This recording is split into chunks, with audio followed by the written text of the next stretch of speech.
जय भीम साथियों, अस्सलाम वालेकुम। जैसे कि आप सब लोग जानते हैं, मैं आपका भाई, आपका बेटा मोहम्मद गाजी, जनपद बिजनौर शेरकोट से। साथियों, हम लोग ज़िला बुलंदशहर में जो उपचुनाव हो रहा है वो लड़ाने के लिए हम लोग यहाँ पर आए हुए हैं।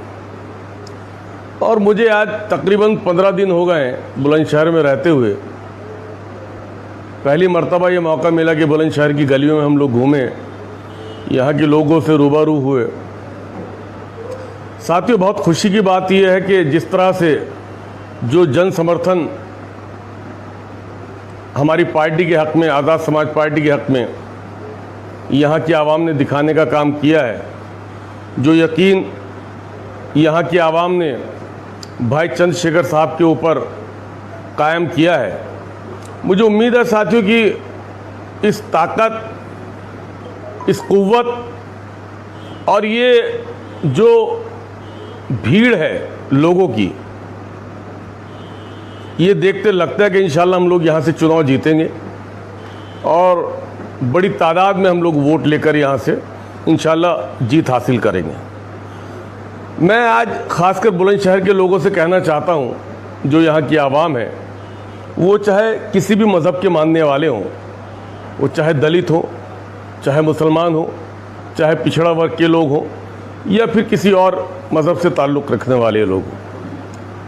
ख़ासकर सबसे पहले मैं मुसलमानों से कहना चाहता हूँ कि इस 3.5 बरस के अंदर जितनी अज़ियतें, जितनी तकलीफ़ें, जितनी परेशानी आप लोगों ने झेली हैं, मैं समझता हूँ मुल्क के आज़ाद होने के बाद कभी इतनी परेशानी से आपको रूबरू नहीं होना पड़ा होगा।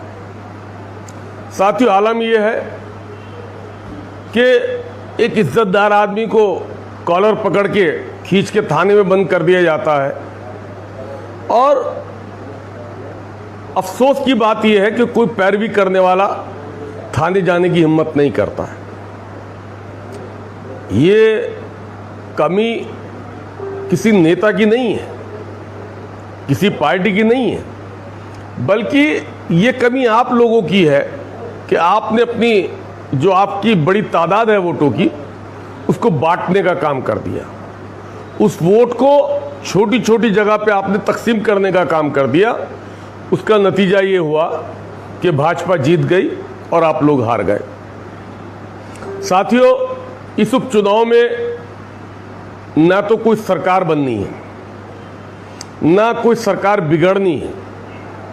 ये एक ऐसा मौका आया है आप तमाम लोगों के पास, बल्कि मैं ये कहूँगा ज़िला बुलंदशहर के लोगों के पास, कि आप लोग देखते हैं, ख़ासकर मुसलमानों से बात कर रहा हूँ, उसके बाद मैं दलितों पे भी आऊँगा।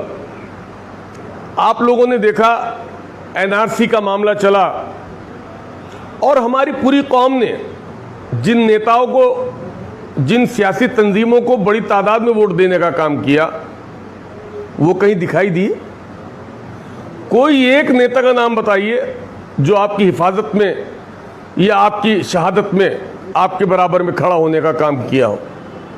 साथियों, एनआरसी के बाद आपकी जामा मस्जिद का मामला हुआ, जामा मस्जिद के बाद शाहीन बाग का मामला हुआ, और हद तो तब हो गई साथियों कि हमारे मुल्क के अंदर नहीं बल्कि पूरी दुनिया के अंदर जो हमारा मरकज़ है निज़ामुद्दीन दिल्ली के अंदर, उनका एहतराम, मरकज़ निज़ामुद्दीन का जो एहतराम है इस्लाम मज़हब के मानने वालों की निगाह में, साथियों, वो हमारे मुल्क नहीं बल्कि गैर ममालिक के अंदर भी जहाँ जहाँ मुसलमान रहते हैं, तमाम लोग वहाँ से इबरत हासिल करने का काम करते हैं। निज़ामुद्दीन मरकज़ के ऊपर इल्ज़ाम आराई की गई, बदनाम करने का काम किया गया। साथियों, सारी चीज़ों को अगर आप गौर से देखेंगे तो कोई एक नेता आपके साथ खड़ा नहीं हुआ। किसी नेता ने जुर्रत नहीं की कि आज आप परेशानी के हाल में हैं, आज आपको कोई पुरसाने हाल नहीं है, आपकी बराबर में खड़ा हो जाए।